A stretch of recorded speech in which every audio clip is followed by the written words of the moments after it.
കണ്ടിരുന്നില്ലേന്നല്ല, ഇപ്പോഴും കാണുന്നുണ്ട്. ഇപ്പോഴും പല കമ്പനികളും സത്യം പറഞ്ഞ ഹൈറിച്ചിനെ ഭയക്കുന്നു എന്ന് വേണമെങ്കിൽ പറയാം. ഇന്ന് എന്നോടൊപ്പം ഉള്ളത് കേരളത്തിലെ ഒരു നായികയാണ്. കേരളത്തിലെ നായിക എന്ന് പറയുമ്പോൾ ലക്ഷോപലക്ഷം ആളുകളുടെ പ്രിയ താരമായി മാറിക്കൊണ്ടിരിക്കുന്ന ഒരു മികച്ച സംരംഭക. ആയിരക്കണക്കിന് പതിനായിരക്കണക്കിന് ആളുകൾക്ക് വരുമാനം കൊടുക്കുന്ന ഒരു ബിസിനസ് സാമ്രാജ്യത്തിൻ്റെ തലപ്പത്തിരിക്കുന്ന CEO. അതിനേക്കാൾ ഉപരി ഒരു മാതൃകയായി വളരാൻ ആഗ്രഹിക്കുന്ന ഒരു വീട്ടമ്മ. അങ്ങനെ ഒരു സ്ത്രീയാണ്, ഒരു സംരംഭകയാണ്, ഒരു നേതാവാണ് എന്നോടൊപ്പമുള്ള അതിഥി ശ്രീമതി ശ്രീന പ്രതാപ്. ഹൈറിച്ചിൻ്റെ CEO അവരിപ്പോൾ. നിരവധി പ്രസ്ഥാനങ്ങളിലൂടെ സാമൂഹ്യ പ്രവർത്തനങ്ങളിലൂടെയൊക്കെ വളർന്ന് ഇപ്പോൾ ഇതിൻ്റെ CEO ആയിട്ട് എത്തിയിരിക്കുകയാണ്. ശ്രീന പ്രതാപ്, നമസ്കാരം, സ്വാഗതം നമ്മുടെ ക്വസ്റ്റ്യൻ ഫോറത്തിലേക്ക്. അപ്പം ശ്രീന പ്രതാപ് ഒരു ചെറിയൊരു ബിസിനസ് സംരംഭം തുടങ്ങി, ഇപ്പോൾ ഒരു വലിയ ബിസിനസ് സാമ്രാജ്യമായി. അതിൻ്റെ തലപ്പത്ത് ഒരു ലേഡിയായിട്ട് ഒരു എല്ലാവരെയും നയിച്ചുകൊണ്ടിങ്ങനെ ഇരിക്കുമ്പോൾ എന്ത് തോന്നുന്നു? വളരെ സന്തോഷം. കാരണം ഈ ഒരു പ്രായത്ത് ഒരുപാട് ജനങ്ങൾക്ക് വരുമാന മാർഗം ഉണ്ടാക്കി കൊടുക്കാൻ സാധിച്ചു. ഒരുപാട് പേരെ ജീവിതം മാറ്റാൻ സാധിച്ചു. അതിനെ എനിക്ക് ദൈവത്തോട് ഒരുപാട് നന്ദി പറയാനുണ്ട്. നിങ്ങൾ അതിനൊരു നിമിത്തമായി എന്ന് മാത്രമാണോ നിങ്ങൾക്ക് തോന്നുന്നത്? സത്യം, ഞാനതിനൊരു വെറും നിമിത്തം മാത്രമാണ് ഈ ഒരു വളർച്ചയ്ക്ക്.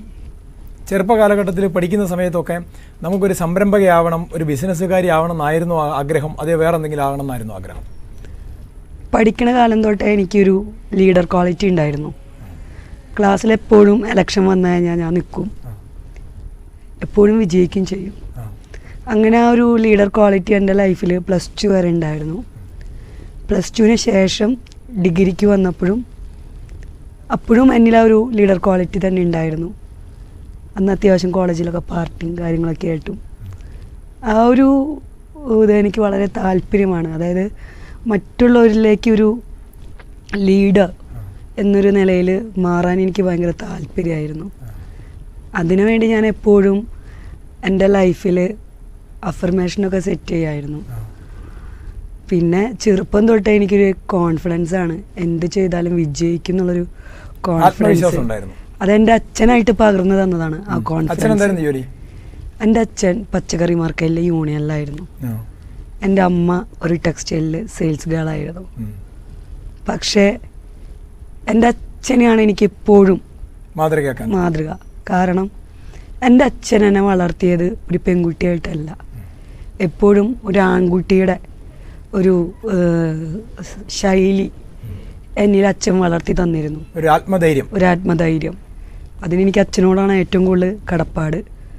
കാരണം അച്ഛനെപ്പോഴും പറയും, ജീവിക്കണ്ടെങ്കിൽ ധീരനായി ജീവിക്കണം. എന്താ പറയുക, ഭയം മനുഷ്യന് നല്ലതല്ല, ഭയന്ന് ജീവിക്കണേക്കാളും ഭേദം മരിക്കണതാണ്. ആ ചെറുപ്പം തൊട്ട് ആ ഒരു തോട്ട് അതെന്നിൽ എന്തും ചെയ്യാനുള്ളൊരു കോൺഫിഡൻസ് ഉണ്ടാക്കി തന്നു. ആ ഒരു കോൺഫിഡൻസ് തന്നെയാണ് ഈ ഒരു ബിസിനസ്സിൻ്റെ ഏറ്റവും വലിയൊരു വിജയം. ഒപ്പം എന്നെ വിവാഹം ചെയ്ത പ്രതാപൻ എന്ന് പറയുന്ന വ്യക്തി, എൻ്റെ അധ്വാനവും ആ വ്യക്തിയുടെ ആശയവുമാണ് ഈ കമ്പനിയുടെ ഏറ്റവും വലിയ വിജയം. തുടക്ക സമയത്ത് ഇങ്ങനൊരു ആശയവുമായി പ്രതാപൻ സാർ വന്ന സമയത്ത് എനിക്ക് കോൺഫിഡൻസ് ഉണ്ടായിരുന്നില്ല. ബട്ട് പിന്നീട് ഞങ്ങളുടെ സംസാരത്തിലായാലും ഞങ്ങളുടെ തുടർന്നുള്ള ജീവിതത്തിലായാലും ആളിൽ വരുന്ന മാറ്റങ്ങൾ ഞാൻ ശ്രദ്ധിക്കാൻ തുടങ്ങിയപ്പോൾ എനിക്ക് തോന്നി ആൾ പറയുന്നത് വലിയൊരു കൺസെപ്റ്റാണ്, ഞാനും കൂടെ നിന്ന് കഴിഞ്ഞാൽ അത് സക്സസ് ആവുന്നു. അതുകൊണ്ട് തന്നെ ഞാനൊരു എൻജിനീയറാണ്, സിവിലാണ്, ബിടെക്കാണ്. എവിടെ പഠിച്ചതൊക്കെ? ഞാൻ തൃശ്ശൂരാണ് പഠിച്ചത്. സിവിൽ എഞ്ചിനീയറിംഗ് കഴിഞ്ഞ് IID എല്ലാം കഴിഞ്ഞ് ഞാനൊരു 10-55 വീട് ഈ പ്രായത്തിനുള്ളിൽ പണിത് നൽകി. ഒപ്പം ഒരു 2 കൺസ്ട്രക്ഷൻ സ്ഥാപനത്തിൽ ജോലി ചെയ്തിരുന്നു. എപ്പോഴായിരുന്നു വിവാഹം? വളരെ ചെറുപ്രായത്തിൽ തന്നെ കഴിഞ്ഞു. എൻ്റെ 18 വയസ്സ് പിറന്നാൾ കഴിഞ്ഞ് 2 ആഴ്ച കഴിഞ്ഞതും എൻ്റെ വിവാഹം. ലവ് മാരേജ് ആയിരുന്നോ? അതെ, തീർച്ചയായും ഞാൻ പറയും ലവ് മാരേജ് തന്നെയായിരുന്നു. ഒരു 5 വർഷത്തെ പ്രണയത്തിന് ശേഷം 13-ാം വയസ്സിൽ പ്രണയിച്ചു. 13-ാം വയസ്സെന്ന് പറയാൻ പറ്റില്ല, 14-ാം വയസ്സ് തുടക്കത്തിൽ. പ്രണയം എന്ന് പറയാൻ പറ്റില്ല, സൗഹൃദമായിരുന്നു. ആ സൗഹൃദം ഒരു 17-ാം വയസ്സായപ്പോൾ പ്രണയത്തിലെത്തിപ്പോയതാണ്. പിരിയാൻ പറ്റില്ല എന്ന് വന്നപ്പോൾ അത് ഞങ്ങളുടെ വിവാഹത്തിലെത്തി. അദ്ദേഹം അന്ന് എന്തായിരുന്നു ജോലി? അന്ന് അദ്ദേഹം കേരള വാർത്താ പത്രത്തിൽ വർക്ക് ചെയ്യായിരുന്നു. ഒപ്പം ചെറിയ ഇൻഷുറൻസ് ഏജൻ്റൊക്കെ ആയിട്ട് വർക്ക് ചെയ്യായിരുന്നു. ഒരുപാട് എതിർപ്പുകളെല്ലാം മറികടന്നാണ് ഞങ്ങൾ വിവാഹം കഴിച്ചത്. ഇപ്പം നിങ്ങൾ പറഞ്ഞല്ലോ കോളേജിൽ പഠിക്കുന്ന സമയത്തും സ്കൂളിൽ പഠിക്കുമ്പോൾ ഒരു ലീഡർഷിപ്പ് ക്വാളിറ്റി ഉണ്ടായിരുന്നു നിങ്ങൾക്ക്. അപ്പോഴും നമ്മളെ പരാജയപ്പെടുത്താൻ ഒരാൾക്കാർ എന്തായാലും ഒരു ശത്രു വിഭാഗം ഉണ്ടാകും, പരാജയപ്പെടുത്താനോ അല്ലെങ്കിൽ നമ്മളെ വളർച്ച തടയാനോ ഒക്കെ ആയിട്ട്. അവരെ എങ്ങനെയാണ് നമ്മൾ ഓവർകം ചെയ്തത്? എങ്ങനെയാണ് അതെങ്ങനെയെന്നുണ്ടെങ്കിൽ എനിക്കൊരു ക്യാരക്ടർ ഉള്ളത് കളിയാക്കുന്നവനെ കൊണ്ട് കൈയടിപ്പിക്കുക എന്നുള്ളൊരു വലിയൊരു പരിപാടി ഉണ്ട് എനിക്ക്. ആ ഒരു പരിപാടി തന്നെയാണ് 2019-20 തന്നെ മിസ്സിസ് കേരളയാക്കിയത്. ഭാഗ്യവശാൽ എന്നെക്കാളും കുറച്ച് ഗ്ലാമർ കൂടുതലാണ് എൻ്റെ ഹസ്ബൻഡിന്. അപ്പോൾ അയലക്കത്തുള്ളൊരു ചേച്ചി ഒരു 2-3 ചേച്ചിമാരായിട്ട് ഇങ്ങനെ സന്ധ്യയ്ക്ക് ഒരു വർത്താനം പറയാനൊക്കെ ഇറങ്ങും. ആ ഒരു ചെറിയ സംസാരത്തിൻ്റെ ഇടയിൽ ഞാൻ ഒന്ന് കടന്ന് ചെന്ന നേരത്തെ എന്നോട് ചോദിച്ചു, ഇടി ഇവനെ നീ തോക്ക് കാണിച്ച് കല്യാണം കഴിച്ചതാണ്, നല്ല സുന്ദരനാണല്ലോ, ഇവനെങ്ങനെ നിന്നെ കല്യാണം കഴിച്ചെന്ന്. പക്ഷെ എന്നെ കാണാൻ മോശമൊന്നുമില്ല, പക്ഷെ അവനെ പ്രതാപൻ സാറിനെ ഡിപ്പെൻഡ് ചെയ്ത് നോക്കുമ്പോൾ he is very beauty, very gentleman ആണ് ആള്. അപ്പോൾ ഞാൻ ആളോട് പറഞ്ഞു, നിങ്ങൾ നോക്കിക്കോ, ഈ കേരളത്തിലെ ഏറ്റവും വലിയ സുന്ദരീനെ അവൻ കല്യാണം കഴിക്കുമെന്ന് ഞാൻ പറഞ്ഞു. വെറുതെ പറഞ്ഞു അല്ല, കല്യാണം കഴിക്കുന്നതാണ് ഞാൻ അവനോട് പറഞ്ഞിട്ടുണ്ടായിരുന്നത്, പ്രതാപ് സാറിനോട്. അപ്പൊ നിങ്ങൾക്ക് ഇനി കാണാതെന്ന് പറഞ്ഞു. അപ്പൊ അവര് വിചാരിച്ചു ഞാനൊരു തമാശ രൂപേണ പറഞ്ഞതാണ്. അതിന് ശേഷം ഏകദേശം ഒരു 6-7 മാസം കഴിഞ്ഞപ്പോൾ പത്രത്തിലാണ് ബ്യൂട്ടി കോൺടെസ്റ്റിന്റെ ഇത് വരുന്നത്. ഞാൻ റിപ്ലൈ ചെയ്തു, മെയിൽ അയച്ചു, സെലക്ട് ചെയ്തു, പോയി പങ്കെടുത്തു. ഈ ഫൈനൽ റൗണ്ടിൽ ഒരു ചോദ്യം ചോദിക്കുമെന്ന് പറയുന്നത് കേൾക്കാം ഇങ്ങനെയുള്ള മത്സരത്തിൽ. അവസാനം ആ ഇതിന്റെ ഉത്തരവും കൂടി കണക്കാക്കി സൗന്ദര്യമല്ല, അവിടെ ഏറ്റവും വാല്യൂ ബുദ്ധിയാണ്.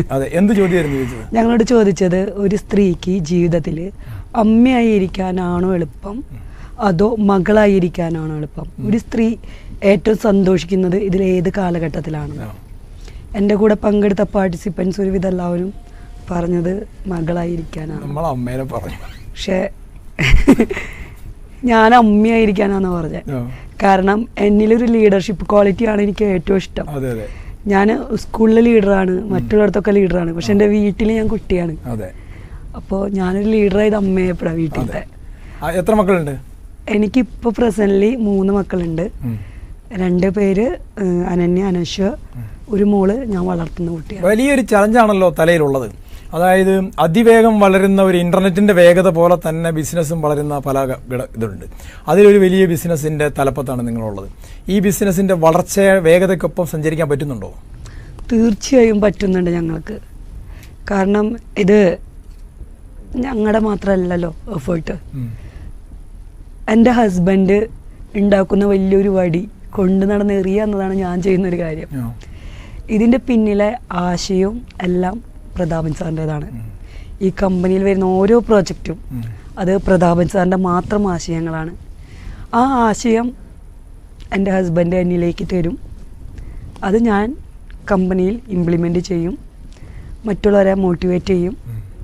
എനിക്കൊരു ഇൻഫ്ലുവൻസറാണ് എൻ്റെ ഹസ്ബൻഡ് എപ്പോഴും പറയും. നന്നായി സംസാരിക്കാൻ അറിയാമെന്ന് പറയും. ആ ഒരു സംസാരം തന്നെയായിരിക്കും കമ്പനിയുടെ വളർച്ച. ഒപ്പം ആൾ കൊണ്ടുവരുന്ന ആശയം എന്ന് പറയുന്നത് കാലത്തിനൊത്ത് മാറുക എന്ന് പറയുന്ന ഒരു സംഗതിയാണ്. കാരണം മറ്റുള്ള കമ്പനികളൊക്കെ തുടങ്ങിയോട് തന്നെ നിൽക്കുമ്പോൾ ഹൈറിച്ചിൻ്റെ ഏറ്റവും വലിയ പ്രത്യേകത ഓരോ 6 മാസം കൂടുമ്പോഴും പുതിയ അപ്ഡേഷൻ കമ്പനി കൊണ്ടുവന്നുകൊണ്ടേയിരിക്കുകയാണ്. അപ്പോൾ ഒരു എഞ്ചിനീയറെ സംബന്ധിച്ചിടത്തോളം ഒരു ബിൽഡിംഗ് നിർമ്മാണത്തെക്കുറിച്ച് പറയേണ്ട ആവശ്യമില്ല.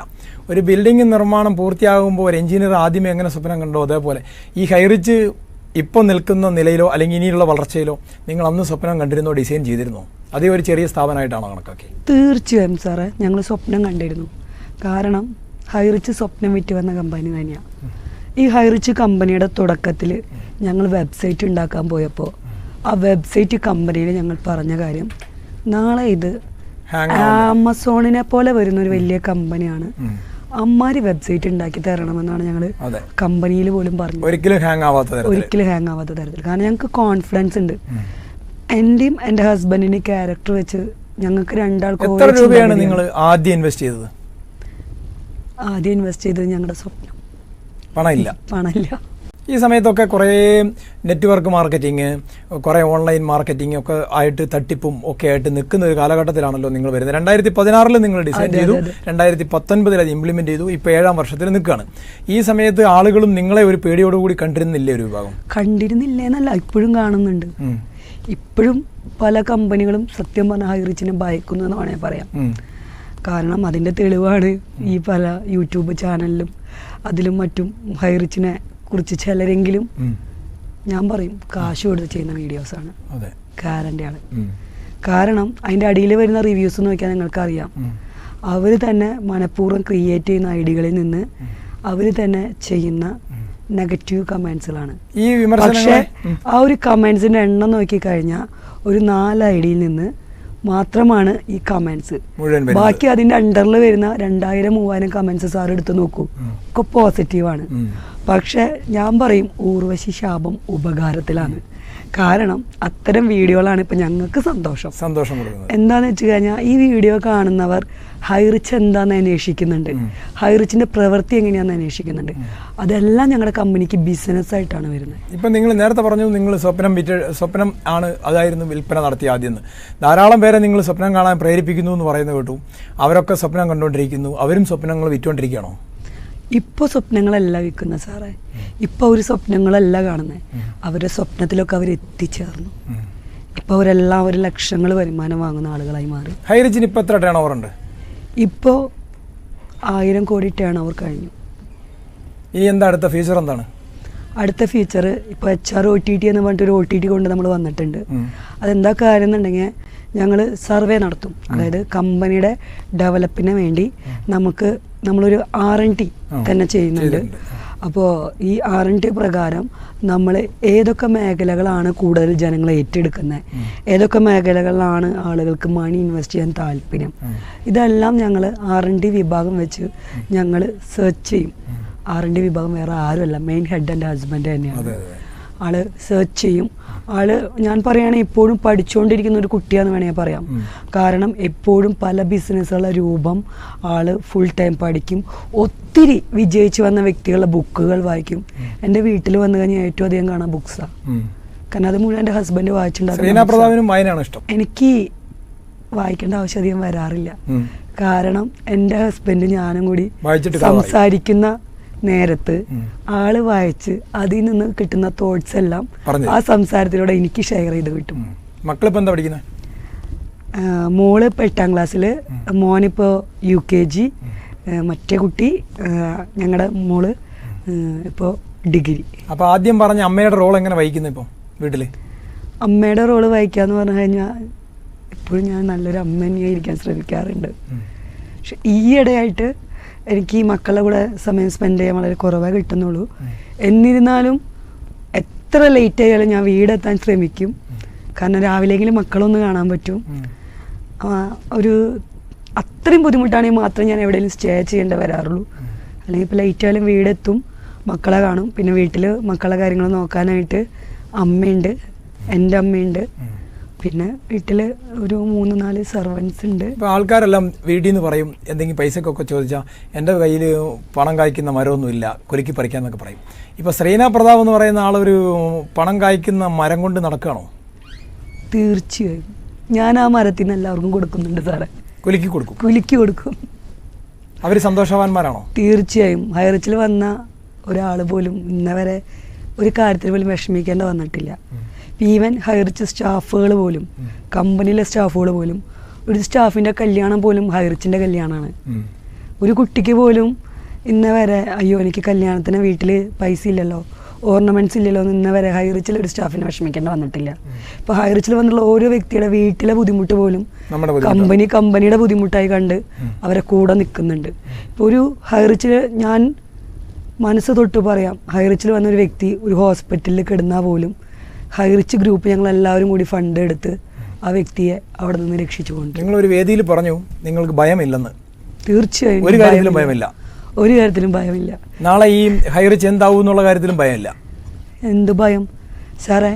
ഒരുപാട് പേരുടെ പൈസയും കൊണ്ട് നമ്മൾ നാട് വിട്ടുപോയി ആരും അറിയാത്തോടത്ത് പോയി ജീവിച്ചിട്ട് എന്താ കാര്യം? ഒരു മനുഷ്യൻ എന്ന് പറയുന്ന വ്യക്തി ഈ പൈസ എന്തിനും ഉപയോഗിക്കണ്ടേ? അവനെ നാട്ടിൽ നല്ല നിലയിലും വിലയിലും ജീവിക്കണം. ബന്ധുക്കളുടെ മുന്നിൽ, സുഹൃത്തുക്കളുടെ മുന്നിൽ എല്ലാം നമുക്കൊരു അഭിമാനത്തോടുകൂടി ജീവിക്കാൻ കഴിയണം. അത്യാവശ്യം നല്ല ഭക്ഷണം കഴിക്കണം, മറ്റുള്ളവരെ സഹായിക്കാൻ കഴിക്കണം. ഇത് വെറും പേപ്പറല്ല സാറേ. ആണോ അല്ലയോ? അതെ. ഈ പേപ്പർ കുറേ എടുത്ത് വെച്ച് കിടന്നുറങ്ങിയിട്ട് വല്ല കാര്യമുണ്ടോ? ഇല്ല. ഇത് അർഹതപ്പെട്ടവരിലേക്ക് കൊടുത്ത് അവൻ്റെ സന്തോഷം കൂടി കണ്ട് നമ്മളൊന്ന് ജീവിക്കണം. സന്തോഷം ഒന്ന് വേറെയാ. അതുകൊണ്ട് ഞാൻ പറയുന്ന ഒരു കാര്യം എന്താണെന്ന് വെച്ച് കഴിഞ്ഞാൽ, ഈ കമ്പനി ഉണ്ടെങ്കിൽ ഇല്ലെങ്കിൽ ഞങ്ങൾ ഇവിടെയൊക്കെ തന്നെ ഉണ്ടാവും. പക്ഷേ ഈ കമ്പനി തലമുറകൾ ഉണ്ടാവും എന്നുള്ള കാര്യം ഗ്യാരണ്ടിയാണ്. ഇതൊരിക്കലും ഒരു നെറ്റ്വർക്ക് കമ്പനി അല്ല. പലരുടെയും ചിന്താഗതി എങ്ങനെയാണ്, മൾട്ടി ലെവൽ മാർക്കറ്റിംഗ്. ഇത് ഞാനിപ്പോൾ ഈ മീഡിയയിൽ തുറന്നു പറയാണ് സുഹൃത്തുക്കളെ, ഇതൊരിക്കലും ഒരു മൾട്ടി ലെവൽ മാർക്കറ്റിംഗ് കമ്പനി അല്ല. മറ്റുള്ള കമ്പനികൾ ലെഫ്റ്റ് ടു റൈറ്റ് വന്നാൽ മാത്രമാണ് വരുമാനം കൊടുക്കുന്നത്. അതും പ്രോട്ടീൻ പൊടി ആയിട്ടായാലും മറ്റുള്ള സാധനങ്ങളായിട്ട് അവരുടെ കിറ്റുകളെല്ലാം നമ്മൾ വലിയൊരു തുക കൊടുത്ത് മേടിക്കേണ്ട ഒരു അവസ്ഥയുണ്ട്. പക്ഷെ ഹൈറിച്ചിൽ ഒരിക്കലും അങ്ങനെ ഒരു അവസ്ഥ ഇല്ല. അതുകൊണ്ടാണ് ഞാൻ ഇത്ര ധൈര്യമായി ഈ ഒരു പ്ലാറ്റ്ഫോമിൽ വന്നിരിക്കുന്നത്. കാരണം ഹൈറിച്ചിനെ സംബന്ധിച്ചിടത്തോളം ഹൈറിച്ചിൻ്റെ ഔട്ട്ലെറ്റിൽ നിന്ന് ഒരു വ്യക്തി ആളുടെ വീട്ടിലേക്ക് ആവശ്യമായ ഏത് ബ്രാൻഡാണോ ഉപയോഗിക്കുന്നത് ആ ബ്രാൻഡ് തന്നെ മേടിച്ചാൽ മതി. ലോകത്തിന്റെ ഏത് ഭാഗത്തു നിന്നും ചോദിക്കുന്ന ചോദ്യത്തിന് ഉത്തരം ഉണ്ടാവും നിങ്ങളുടെ കയ്യിൽ. തീർച്ചയായും ലോകത്തിൻ്റെ ഏത് ഭാഗത്തു നിന്നും മാത്രമല്ല, ഗവൺമെൻറ്റിൽ നിന്ന് ചോദിക്കുന്ന ചോദ്യങ്ങൾക്ക് ഏതൊരു വ്യക്തി കമ്പനിയിൽ വന്ന് കമ്പനി എന്താണെന്ന് ചോദിച്ചാൽ ആ വ്യക്തി പിന്നെ ഞങ്ങളുടെ കമ്പനിയിലെ ഒരു മെമ്പറാണ് സാറേ.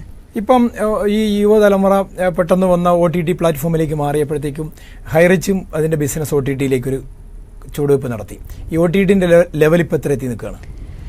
ഈ OTTയുടെ ലെവല് വെറും 3 മാസം കൊണ്ട് ഇപ്പോൾ 13 ലക്ഷം സബ്സ്ക്രൈബേഴ്സ് കഴിഞ്ഞു.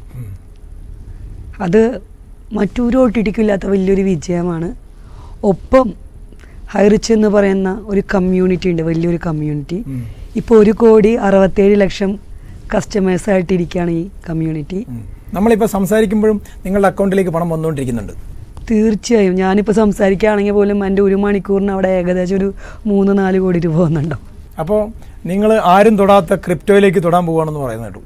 തൊടാൻ പോവല്ല സാറേ, ഞങ്ങൾ തൊട്ട് കഴിഞ്ഞു എന്ന് മാത്രമല്ല വിജയിപ്പിച്ചും കഴിഞ്ഞു.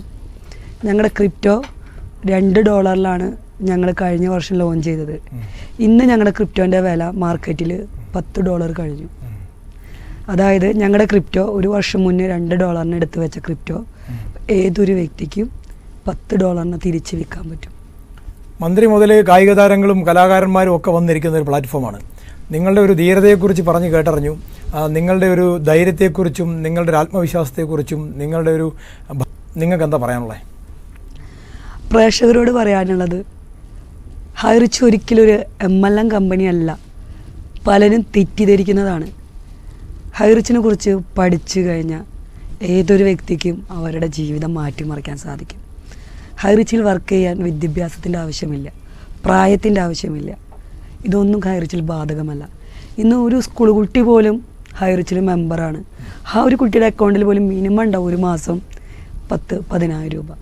കാരണം ആ ഒരു കൊച്ചു കുട്ടി പോലും സ്കൂളിൽ പോയിട്ട് പറയും, നിൻ്റെ വീട്ടിലേക്ക് പരിപ്പും പയറും കടലൊക്കെ വാങ്ങുന്നുണ്ടല്ലോ, എൻ്റെ അമ്മ വർക്ക് ചെയ്യുന്ന കമ്പനി ഉണ്ട് ഹൈറിച്ച്, അവരെ സൂപ്പർ മാർക്കറ്റ് ഉണ്ട്, നീ നിൻ്റെ അമ്മോട് പറ സൂപ്പർ മാർക്കറ്റിൽ നിന്ന് സാധനങ്ങൾ മേടിക്കാൻ, എന്നാൽ എൻ്റെ അമ്മയുടെ ID നീ കൊടുക്കുമെന്ന് പറഞ്ഞിട്ട് കൊച്ചു കുഞ്ഞു പോലും 10,000 രൂപ മേടിക്കുന്നുണ്ടെന്ന് ഹൈറിച്ചിൽ. അത് തന്നെ വലിയൊരു സംഭവമല്ലേ. ഓക്കെ, ഹൈറിച്ചിൻ്റെ CEO അല്ലാതെ ഒരു പെൺകുട്ടി എന്ന നിലയിൽ, ഒരു ഭാര്യ എന്ന നിലയിൽ, ഒരു അമ്മ എന്ന നിലയിൽ നമ്മുടെ പ്രേക്ഷകരോട് എന്ത് പറയാനുണ്ട്? ഒരു പെൺകുട്ടി എന്ന നിലയിൽ എനിക്ക് പറയാനുള്ളത്, ഒരു ഭാര്യ എന്ന നിലയിലായാലും ഒരു അമ്മ എന്ന നിലയിലായാലും എനിക്ക് പറയാനുള്ളത്, നമ്മൾ സ്ത്രീകളാരും വീടിൻ്റെ ഉള്ളിൽ അടച്ചും പൂട്ടി ഇരിക്കേണ്ട ആളുകളല്ല. നമ്മൾ പുറത്തേക്ക് വരണം, സമൂഹത്തിലേക്ക് ഇറങ്ങണം, ഭയമില്ലാതെ മുന്നോട്ട് പോകണം. പിന്നെ പറയാനുള്ളത്, നിങ്ങളെല്ലാവരും ചെറിയ രീതിയിലെങ്കിലും ഒരു സ്റ്റാർട്ടപ്പ് ബിസിനസ്സുകൾ തുടങ്ങണം. വീട്ടിലിരുന്ന് ചെയ്യാവുന്ന ചെറിയ ബിസിനസ്സെങ്കിലും തുടങ്ങണം. എന്നിരുന്നാൽ മാത്രമേ എല്ലാവർക്കും ഒന്ന് ഡെവലപ്പാവാൻ സാധിക്കുക. സ്ത്രീകൾ അബലകളല്ല സാറേ. എനിക്കൊരിക്കലും ഒരു അബലയായി ജീവിക്കാൻ താല്പര്യമില്ല. ധീരയായി ജീവിക്കണം. കാരണം അച്ഛൻ പറഞ്ഞ പോലെ കാരണം നമ്മൾ മരിക്കാൻ പേടിയില്ലെങ്കിൽ പിന്നെ നമുക്കൊന്നിനോടും ഭയം ഉണ്ടാവില്ല. മനുഷ്യനെ ജീവിതത്തിൽ സത്യം എന്ന് പറയാനുള്ള ഒരു സംഭവം മരണം മാത്രം അല്ലേ.